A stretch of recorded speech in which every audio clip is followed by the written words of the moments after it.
여러분 안녕하십니까. 오늘이 토요일 날이죠. 2026년 4월 25일 오전 10시 34분을 지나가고 있습니다.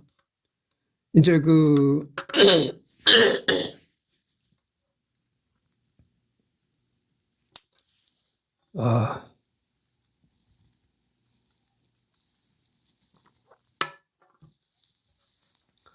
여기서부터 할 차례죠.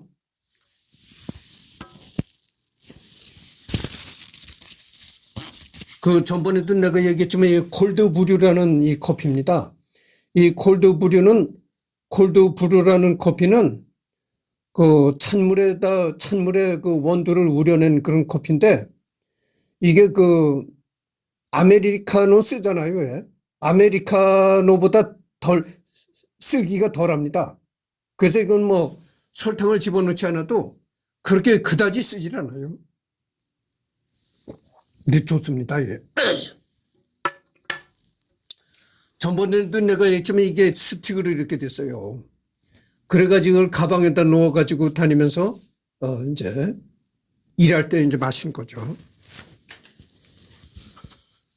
이제 여기를 할 차례입니다. 즉 유비는 잠깐만요.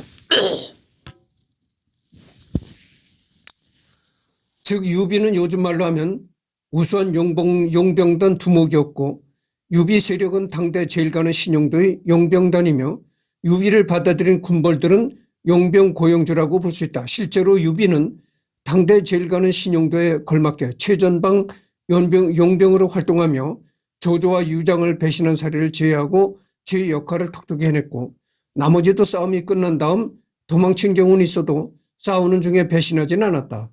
당시 원소가 아직 잘 나가던 시절로 원소와의 싸움을 준비하던 조조가 어디로 보내도 제 역할을 할 수 있는 유비 세력을 우대한 것은 당연한 것이었다. 그래서 유비가 요즘 말로 하면은 하나의 용병이라는 거였죠.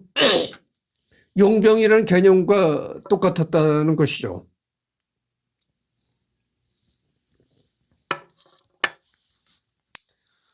이거는 물론 유비가 황제가 되기 전의 얘기입니다. 그래서 나중에 유비는 촉한이라는 나라를 건국해서 자기가 황제가 됐잖아요. 서주로 보낸다. 원소와 조조가 붙은 주 전선은 황하를 사이에 둔 기주와 연주로 관도 대전도 두 곳의 경계 지역에서 발발했다.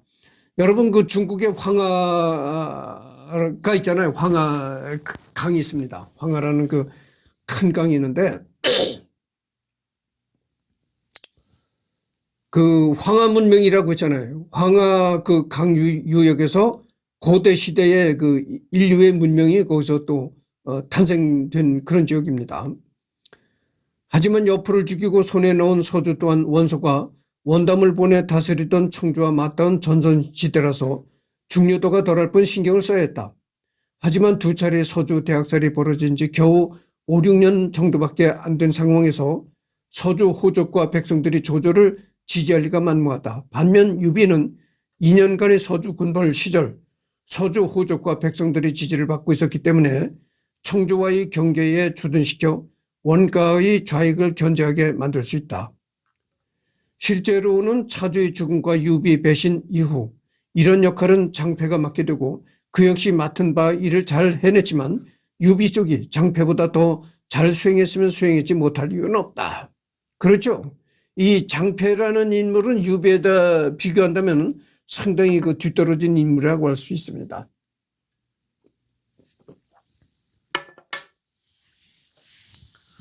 생각해보세요. 어쨌든 유비가 촉한을 개국하고서는 황제가 됐으니까, 어쨌든 이 장패라는 인물보다는 뛰어난 인물이었다, 이렇게 말할 수가 있는 거죠. 형주로 보낸다. 유표는 한실 종친이면서 천자의 의장을 쓰고 천지의 제사를 지낸 등 황제 노름을 하고 있었다. 조조는 유표를 원술과 같은 역적으로 규정하면서도 하부구의 원소 때문에 건드리지 못하고 있는 상황이었다. 그런 식의 군사적 충돌이 벌어져도 충분히 대응할 기량을 갖추고 있으면서 역시 한실 종친인 좌장군 유비는 매우 매력적인 카드였다. 하북평정 이후 같은 막강한 권위는 아직 없었던 조조지만 한실 종친인 유비를 보내면 이야기가 달라진다. 같은 유신 좌장군님은 한시를 위해 이리도 불철주야 노력하거늘 부끄럽지도 않느냐. 이놈 하는 프레임이 자동으로 짜여진다.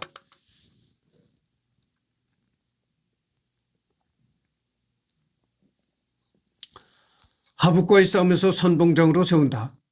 유비는 현 베이징 텐진 일대인 유주 탁군 탁현 출신으로 서주로 내려가 오기 전에는 유주, 기주, 청주 같은 북방에서 주로 활동했다. 또 청주 평원군에 머물던 시절에는 공손찬의 부하 노릇을 했다. 길잡이로서 가치가 있고 원소에게 귀순하지 않은 공손찬의 잔존 세력을 유비를 통해 포섭하는 것도 가능했다. 개중에는 조운과 전야라는 A+급 인재도 있었다. 전투에서도 믿음직했다. 관우 혼자 백마 전투를 휩쓸었는데 조조의 지원을 받는 유비가 지휘하는 만인지적 2명이다. 그 인재만은 조조 아래도 이만한 수는 없다. 황실의 연출로 사용한다.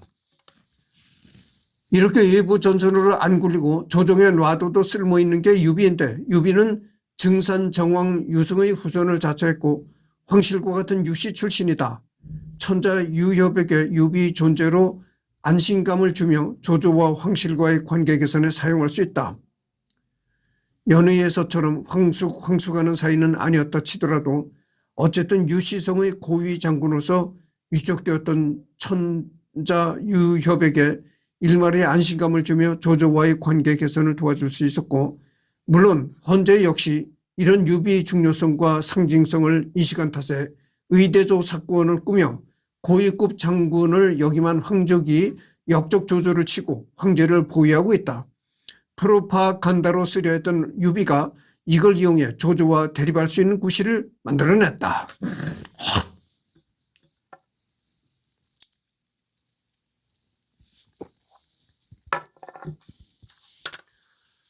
전번 시간에 내가 의대조 사건에 관해서 잠깐 얘기한 적이 있습니다. 헌재라는 것은 황제죠. 당시 헌재. 예. 예. 출생은 이제 181년 4월 2일에 출생했고, 후한 하남군 낙양, 여기가 현재 어디냐면 허난성 로양시라는 곳이라는 겁니다. 그래서 이제 후한의 황제였었다 이런 얘기죠. 그래서 이렇게 후한의 황제가 의대조 잠깐만요.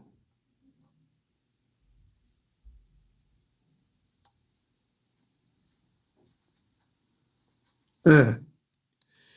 전번 시간에 내가 의대조 사건에 관해서 얘기를 했단 말이죠. 헌재 황제가 의대조 사건을 꾸몄다 이런 얘기를 했는데, 의대조라고 하니까 요즘은 한글 전용 세대가 돼가지고 의대조라고 하니까 또 의학대학을 다니는 사람인가 이렇게 또 얘기가 나올 게 뻔합니다. 여기서 말하는 건 의대라는 것은 그렇게 의학 공부라는 의대를 얘기하는 것이 아니고요. 옷 의자입니다. 옷 의자에다가 띠 대자입니다. 여러분들 옛날에 옷을 입으면 이 배꼽 있는 배꼽 위에 허리춤에다가 이 띠를 둘렀다는 얘기죠. 그 띠에다가 옷을 입고 옷 위에 두르는 띠에다가 조그만 단도라든가 이런 걸 숨겼다는 거죠. 그래가지고 암살하려고 했었다. 그런 사건이었었다 이거죠. 그래서 여러분들 의대라고 하니까 지금의 사람 고치는 공부를 하느냐 이렇게 생각하면 안 됩니다. 요즘엔 한글 전용 시대가 돼가지고 그렇게 생각할 사람들이 충분히 있을 것이라고 봐요. 근데 그 의대가 아니고 옷 의자에 띠 대자를 써서 의대조 사건이다 이런 얘기입니다. 옷 위에다가 띠를 둘렀는데 그 뒤에다가 단도 같은 짧은 칼이라도 이렇게 숨겼다. 그래서 암살을 꾸몄다. 이 암살을 꾸미려고 했었다 이런 얘기죠. 호족의 연줄로 사용한다. 유비의 스승인 노식은 청류파를 자칭한 호족들에게 존경받던 당대의 명사로 노식의 제자였다는 인맥을 이용해서 조조와 연결고리를 더하는 게 가능하다. 당시 한 조정에는 각지 호족들이 포진해 있었는데 조조 정권도 훗날 조씨가 세우는 위도 군벌과 문벌 귀족이 되는 호족과 연합으로 이루어져 있었다. 조조는 생전 호족들에 대한 학살과 숙청도 곧잘 버려서 호족들에게도 평판이 좋은 편이 아닌지라 서주 침공 당시 본거지 연주 호족들이 조조의 뒤통수를 친 적이 있고 조위는 50여 년이라는 세월 동안 상상 이상으로 많은 호족 반란을 겪어야 했다. 그래서 계속 이제 조조에 관한 얘기가 나옵니다만은 이 조조가 참 조조도 삼국지에 등장하는 참 굉장한 인물이죠. 그래서 내가 저번 시간에도 조조에 관해서 잠깐 얘기를 한 적이 있었는데 언젠가는 내가 이 조조를 한번 다루겠다 이런 얘기를 했잖아요. 그게 왜냐면은 삼국지에 나오는 뭐 유명 인물이기도 하겠지만 내가 어렸을 때 아주 웃음을 못 참고 배꼽을 쥐고 깔깔깔깔 계속 웃어대잖아요. 그러면 어르신들이 그랬단 말이죠. 야, 너는 뭘 그렇게 웃냐? 어? 옛날에 그 조조가 웃다가 망했다고 그러더니 아니 너가 뭐 조조를 닮아가느냐 왜 이렇게 웃느냐 뭐 이런 식으로 얘기를 어르신들이 했어요. 그래서 조조가 과연 웃다가 망했는가 그거를 이제 언젠가는 한번 조조를 할 때 알아보도록 하겠습니다. 아무튼 이렇게 쓸모가 많으니 조조 입장에서는 유비를 어디다 부려먹을까 행복한 고민을 했을 것이고 그런 유비를 포섭하기 위해 좌장군직까지 덥석 내주고 우대했다. 하지만 현실은 시궁창이었고 조조에게는 그저 희망회로 끝났다. 그러니까 희망사항으로 끝났다 이거죠. 그러니까 유비를 포섭하기 위해서 조조는 유비라는 인물을 자기 휘하에 두고 자기 부하에 두고 유비를 좀 마음껏 조종하고 써먹으려고 했었는데 그게 희망사항으로 끝났다 이거죠.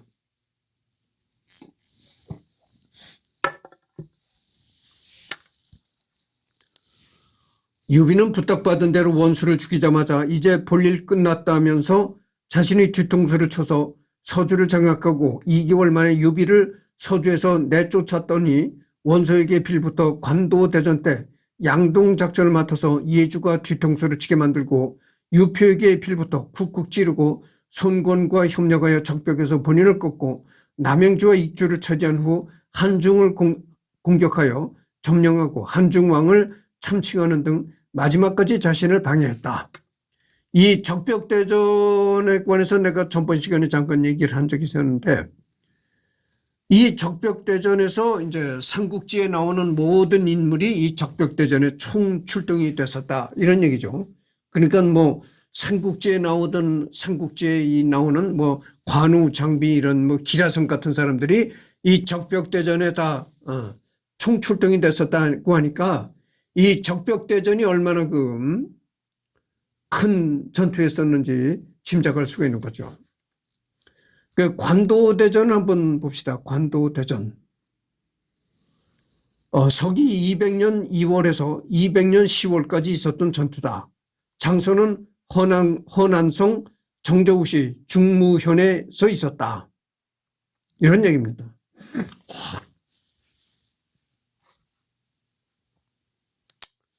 깊이 들어가지 않도록 하겠습니다. 이렇게 우대순이 후일 조조가 배신을 당했을 때 유비에게 어떤 감정을 품었을지 생각하기는 어렵지 않다. 조조는 주령이 유비를 서주에서 놓쳤다는 이유로 갑질을 할 정도이다. 한편 1세대 군벌 최후의 생존자들이라는 공통점 때문인지 조조는 자신의 생애에 유비를 자신의 맞수이자 최후의 적으로 인정했다. 손권의 경우에는 아들을 둔다면 그만한 인물을 둬야 한다라고 한 점에서 맞수보다는 자기 다음 세대의 인물로 인식했다고 추측할 수 있다. 뭔 이유가 있던 유비는 당시 조조 밑에서 잘 지냈고 장패에게 사신을 보내 자신을 배신한 장수들을 인도할 것을 요구하는 인물을 주기도 하였다. 그러던 중 유비는 헌제의 밀조를 받은 동승과 만나 황제의 밀명을 받들게 되고 이에 몰래 동승, 왕자복, 충집, 오자란 등과 조조를 죽일 것을 공모하게 된다. 그러나 얼마 안 있어 유비는 원술 토벌에 종사하게 되는데 이 부분에 관해서 실패할까 봐 도망갔다고 한 사람도 있으나 엄연히 때마침 사명을 받아 실행하지 못했다라고 기록되어 있고 유비가 출정한 것은 199년 6월, 동승이 처형당한 것은 200년 정월로 약간이나마 시간차가 있다 이런 얘기죠. 내가 방금 전에도 얘기를 했지만 이 헌재가 그 의대조 사건을 기획했던 거죠. 그 의대조 사건이라는 건 옷 의자 띠대다 그죠. 옷 위에 띠를 누르는 그런 그 띠에다가 조그만 단도 같은 걸 이제 숨겨가지고 가서 이제 조조를 암살해라. 이렇게 했다는 거죠. 그래서 이제 그랬는데 그게 이제 실행이 못 됐죠. 유비의 속마음이 알 수 없지만 실제로 유비는 그 명분을 이용할 생각이 있었을 것이다.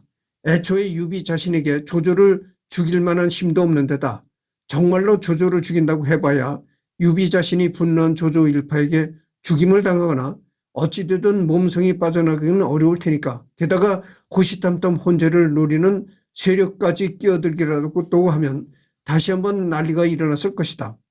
이런 연유 때문인지 조조와 사냥을 나갔을 때 관우가 조조를 죽이는 게 어떻겠냐고 하는 것을 유비가 말리기도 한다.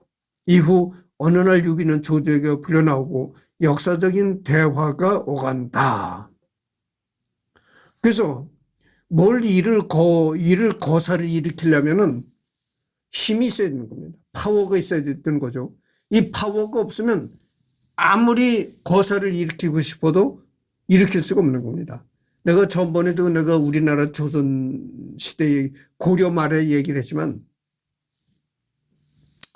그 정도전이가 이성계 참모 역할을 했던 정도전이가 그 고려에 대한 고려 정부에 대한 굉장한 불만을 가지고 있었다 이런 얘기죠. 이놈 고려를 한번 엎어버려야 되겠는데 자기는 그냥 선비에 지나지 않으니까 이걸 엎을 도리가 없다. 힘의 파워가 없다 그죠. 그래서 이제 이성계를 찾아갔다 그죠. 많은 군사를 거느린 이성계를 찾아가지고 이 고려를 한번 엎어버립시다. 이런 식으로 얘기를 했다는 거죠.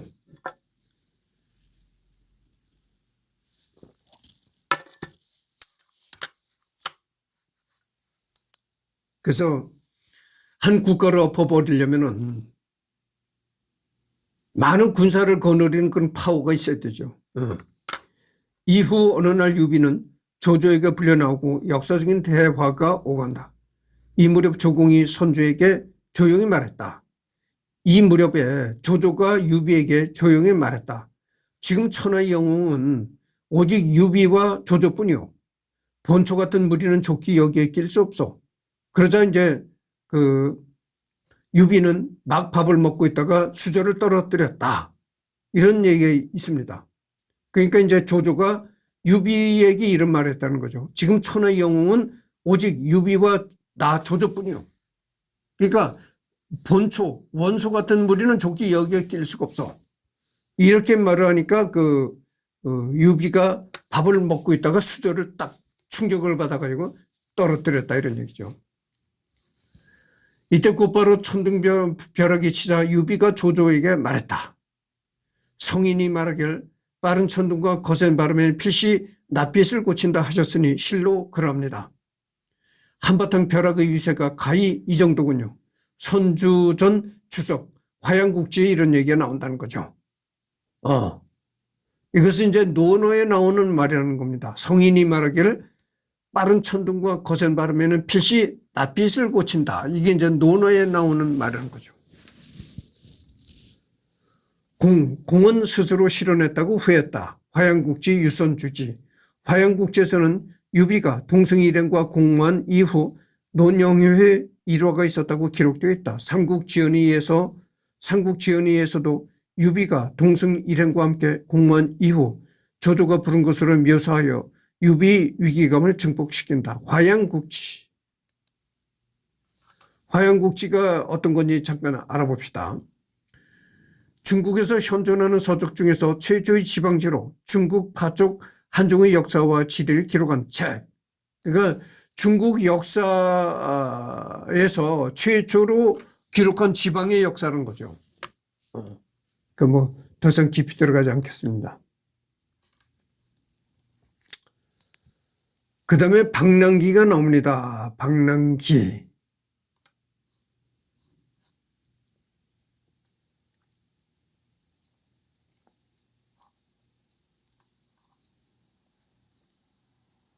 네.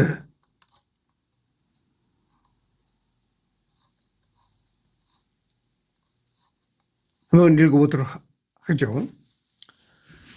유비혈통은 그러니까 이제 여태까지 한 게 어디를 여태까지 했냐면은, 생애. 그러니까 유비 생애 부분을 했는데 그 생애 부분이 끝났습니다. 그래서 이제 지금 하는 부분은 이 출생에 관해서 더 자세히 좀 알아보도록 하죠. 유비는 어떻게 출생을 했는가. 그 출생의 이제 배경, 이런 거를 좀 알아보도록 하죠. 유비는 161년 음력 6월 7일 동한 유주 탁군 탁현에서 유홍의 아들로 태어났다. 탁현은 삼국지연의에서 누상촌이라는 이름으로 나오는데 누에 치기에서 사용하는 뽕나무로 유명했기 때문이다. 이곳은 현재의 허베이성 바오딩시 현급시 조조우시로 현 베이징 남서쪽에 인접해 있다. 이 유비가 태어난 고장이 바로 지금은 그 베이징 남서쪽에 위치한 고장이라는 거죠. 21세기인 이곳이 중국의 수도권이지만 이 시대의 요소 일대는 그저 변방 외곽이었다. 그러니까 지금이 21세기잖아요. 그러니까 베이징 남서쪽에 인접해 있다고 하니까 큰 도시 이제 주변 그런 그 수도권이다 이거죠. 수도권이니까 아주 중요한 그런 지역이다. 그러나 예전에는 옛날에는 이 유비가 태어날 때 그때 옛날에는 이 지역이 굉장히 외곽 지역이다 이거죠. 아주 굉장한 시골이었고 외곽 지역이었다 이런 얘기입니다. 그래서 이 유비가 태어났던 그 지역 이름이 이제 누상촌이라는 이름인데 이 누상촌이라는 지역 이름이 왜 생겼냐면은 그 지역에서 이 누에를 많이 쳤다는 거죠. 누에. 그래서 내가 언젠가 전번 시간에도 잠깐 얘기했지만 예전에는 그 비단이 오로지 누에를 이제 길러가지고 그 누에가 이제 누에가 꼬치를 만들잖아요. 그 꼬치에서 이제 실을 뽑아가지고 비단을 짰단 말이죠. 근데 요즘은 오로지 그랬어요. 옛날은 그랬지만 지금은 화학 섬유가 나와가지고 나일론 계통의 폴리에스터라고 하죠. 화학 섬유가 나와가지고 인조.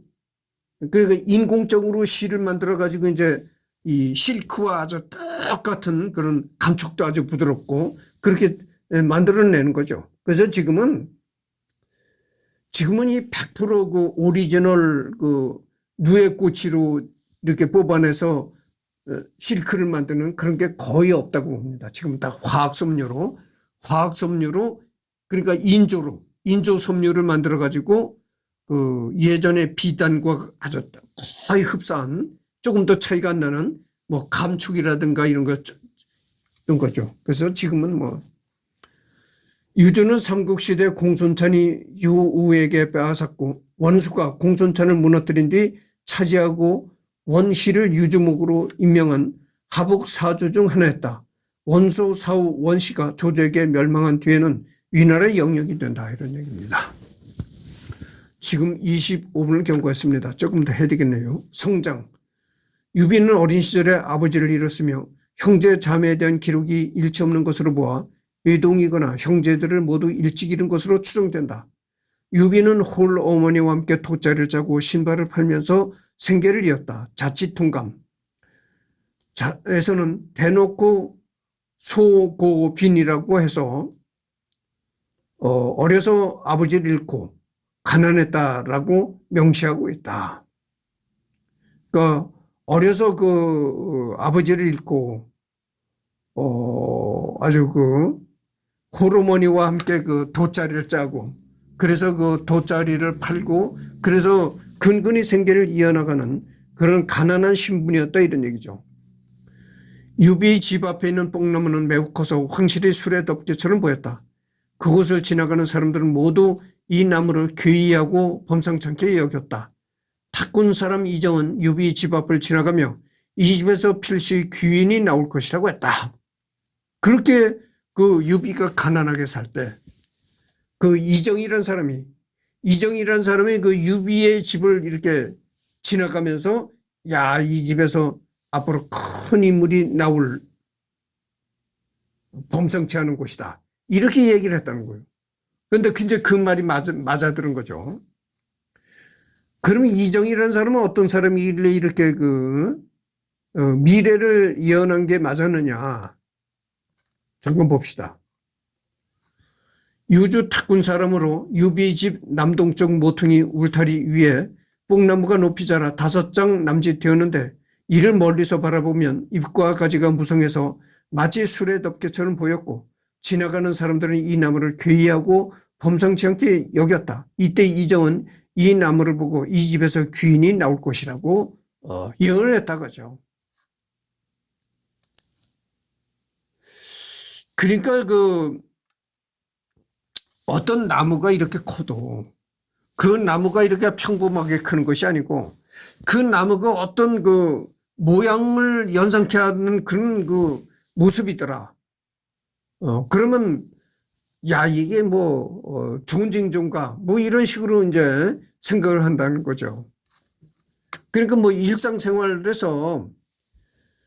일상생활에서 평범함이 아닌 어떤 특별한 게 보이면은 그걸 보고 이제 앞날을 예언한다든가 이랬던 거죠.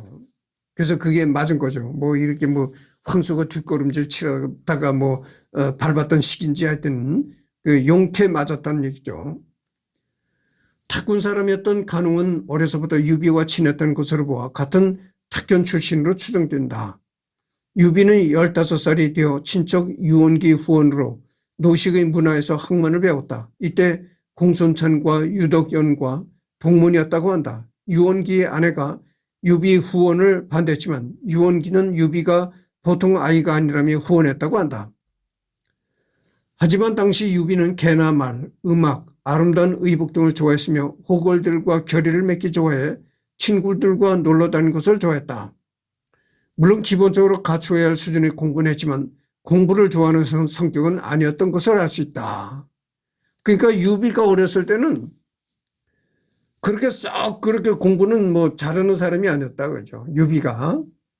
그래서 이제 그렇게 썩 공부는 잘하지 못했지만 어쨌든 간에 그래도 장차 황제가 될 만한 기본적인 글은 배웠다 이런 얘기고. 그 다음에가 공부는 별로 썩 잘하지도 못했고 이제 했지만 그렇지만 개나 말을 좋아했고 음악을 좋아했고 아름다운 또 의복을 좋아했다는 거죠. 아름다운 옷을 입기를 좋아했다 이거죠. 다만 유비는 말년에 들어서는 독서에 신경을 써서 죽기 전 유선에게 늘 독서하고 수련하라고 말했다. 유저로 유선에게 한서 얘기에 대해서 읽고 여유가 있으면 제자와 육동, 상군서를 두루 읽어 다른 이 지모에서 도움을 얻도록 하고 제갈량이 직접 필사한 신불해, 한비자, 관자, 육도를 통달할 것을 권했다. 그래서 이제 유비가 나이가 들어서 말년에는 굉장히 독서에 몰두했다는 거죠. 그래서 죽기 전에 자기 아들인 유선한테 그렇게 이제 말을 했다는 거죠. 항시 책을 읽어라. 그러니까 아주 무턱대고 읽으라는 것이 아니고, 그러니까 고전이라고 이제 그 당시도 하여튼 이름이 있는 책이라고 하는 그런 거를 선별해서 읽어라 이런 얘기죠.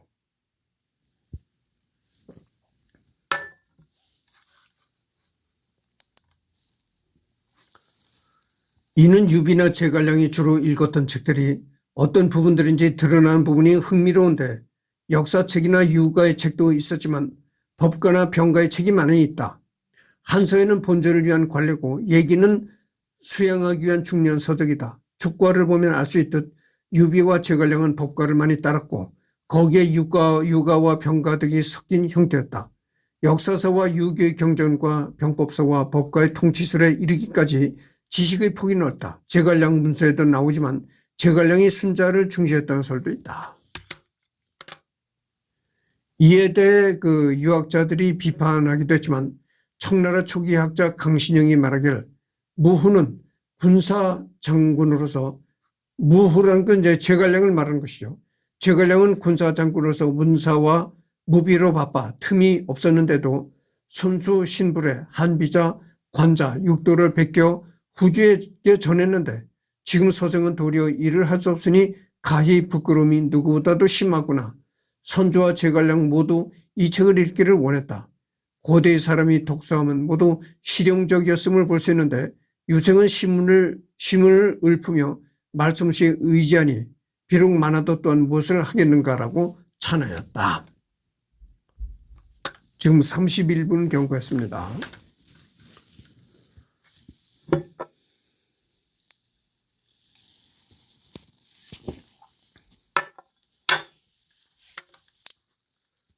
아무튼 유비는 공부를 하고 몇 년이 지나지 않아 탁군으로 돌아온 것으로 추정되고 돌아온 후 무리들을 모아서 그들의 우두머리 노릇을 했다. 이 시기 말 상인인 장세평과 소쌍은 유비가 범상치 않다면서 후원했다고 삼국지 촉서 손주전은 전한다. 이때까지만 하더라도 유비는 모범적인 면과 거리가 멀고 유협 생활을 한 것으로 추정된다. 장비 출신 현은 알 수 없으나 탁군 출신이라는 것을 볼 때 이 시기부터 장비와 어울려 다녔을 것으로 추정된다. 또 무슨 이유인지 알 수 없으나 탁군으로 도망친 관우도 여기와 함께 어울리게 된 것으로 보인다. 정사의 기록에 따르면 관우와 장비는 유비를 섬겼으며 관우가 장비보다 몇 살이 많아 그를 형으로 모셨다고 되어 있는데 장세평, 소쌍의 후원까지 감안하면 유비는 당대 두각을 나타나는 지방의 실력자 중 하나였던 것을 알 수가 있다.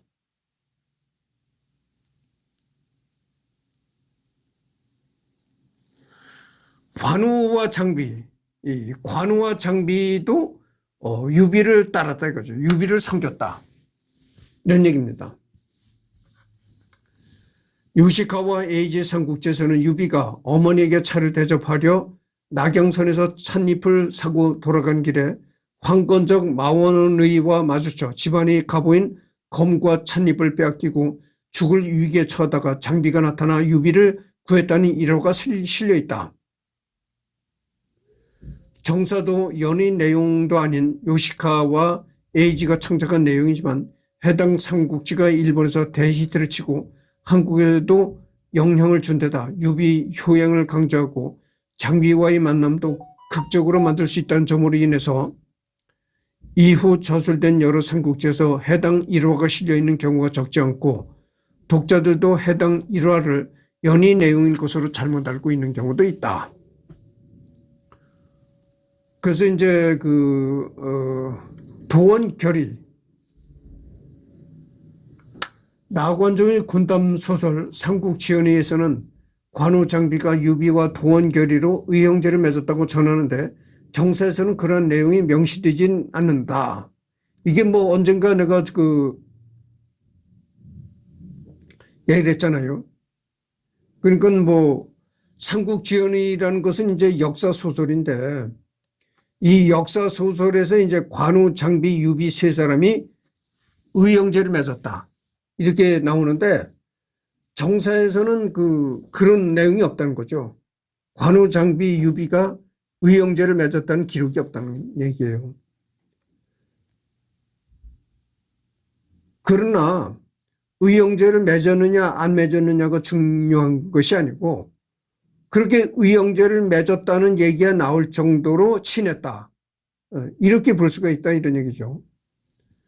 다만 여러 정황상 이 세 사람이 의형제를 맺었거나 혹은 그에 준할 만큼 매우 친밀한 관계였던 점을 생각해 볼 수 있다. 김경한 삼국지에는 도원결의가 나오긴 나오는데 유비 관우 장비뿐만 아니라 간홍도 참여한 것으로 나오며 형제의 연을 맺는 게 아니라 황건적 토벌 출정식으로 나온다. 정사 관우전에서는 장녀와 대화할 때 관우가 다음과 같은 말을 한다. 나는 조군께서 후히 대우해 주시는 것을 잘 알고 있으나 유장군이 두터운 은혜를 입었고, 유장군이라는 것은 이제 유비를 말한 거죠. 함께 죽기로 맹세했으니 이를 저버릴 수는 없어.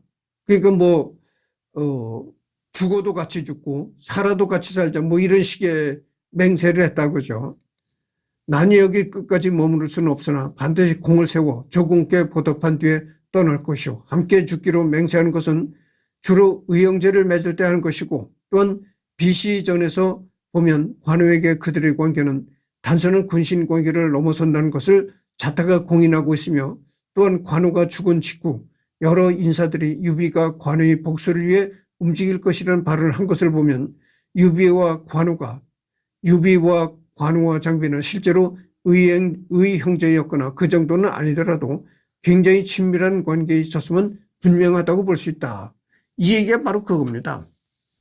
의형제를 맺었느냐 안 맺었느냐 그게 중요한 것이 아니고, 의형제가 의형제라는 얘기가 나올 만큼 그렇게 세 사람이 친했다는 것은 분명한 사실이다, 이런 얘기죠.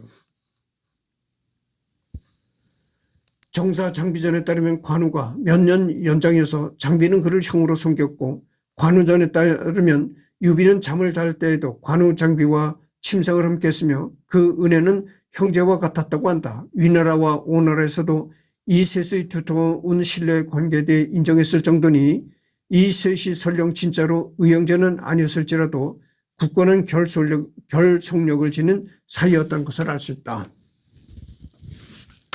또한 의형제를 맺는 경우는 실제로 여러 차례 있었으며 오늘날 중국에서도 적지 않게 하는 일이다. 관시문서 참조. 단순한 지인관계가 단순한 친구관계가 오래되면 깊은 친구관계가 더 깊어지면 의형제로 발전하는 건 현재 중국에서도 자연스러운 수준이다. 물론 그 관계까지 도달하기는 매우 힘들고 중국에서도 의형제 관계가 너도 나도 있는 보편적인 건 분명 아닌 특수한 관계이다. 유비와 장비가 관우를 만나게 된 시기를 황건적이 난이 발생한 184년 전후로 잡는다면 유비가 각각 219년과 221년에 두 사람을 이룰 때까지 서로 함께한 시간은 무려 35년에서 37년이다. 당시 평균 수명을 생각해 보면 유비, 관우, 장비가 함께한 시간은 웬만한 가정에서 자식이 부모와 함께하는 시간보다도 길었으며 오늘날에도 30년이 넘도록 한결같이 친후 관계로 매양 함께하는 경우는 보기 드물다. 더구나 그냥 어울려 다닌 정도가 아니라 유비 생애의 숱한 패배와 불운을 모두 함께하며 무수하게 죽을 고비를 넘기면서도 서로 배신하지 않고 끝내 밑바닥 평민부터 각자 일국의 황제와 대장군이 될 때까지 그 인생 역정을 모두 함께한 사이니 이 정도면 사실 도원결의가 실제로 있었네 없었네, 의형제였네 아니었네 따질 필요도 없이 이들 세 사람은 그야말로 가족이요 형제 관계였으리라 쉽게 추측할 만하다. 내가 얘기한 것과 똑같은 얘기가 나오는 겁니다. 실제로 의형제를 맺었느냐 안 맺었느냐 그게 중요한 것이 아니고 30년이란 세월을 그렇게 생사고락을 같이 하고 죽어도 같이 죽고 살아도 같이 사는 그런 사이였으니까 의형제를 맺고 안 맺고가 중요한 것이 아니죠. 그만큼 세 사람이 친했던 것만은 사실이다 이거죠. 그 30년이라는 긴 세월 동안 서로 배신한다든가 이해관계 때문에 배신한다든가 이런 것도 없이 그렇게 일편단심 죽어도 같이 죽고 살아도 같이 사는 그런 아주 의형제 정말 이상의 그런 사이였다고 하죠. 그러니까 유비, 장비, 관우. 그러니까 우리가 이걸 보면은 이 세 사람이 얼마나 배신을 사소한 일을 가지고 서로 배신하거나 얼굴 붉히고 헤어지고 이런 것이 아니고 진짜 이렇게 30년간을 조금도 배신 하나 없이 이렇게 한다는 것은 정말 이 세 사람이 얼마나 그 마음이 넓고 대인들인가를 알 수가 있어요. 소인이 아니라 대인이다 그죠. 얼마나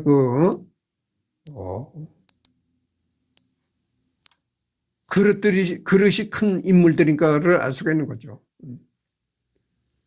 그래서 지금 40분을 경과했습니다. 그래서 이번에는 이것으로 끝나고 오후에 또 한번 녹화가 있죠. 오후에는 이 황건적의 난에 관해서 하도록 하겠습니다.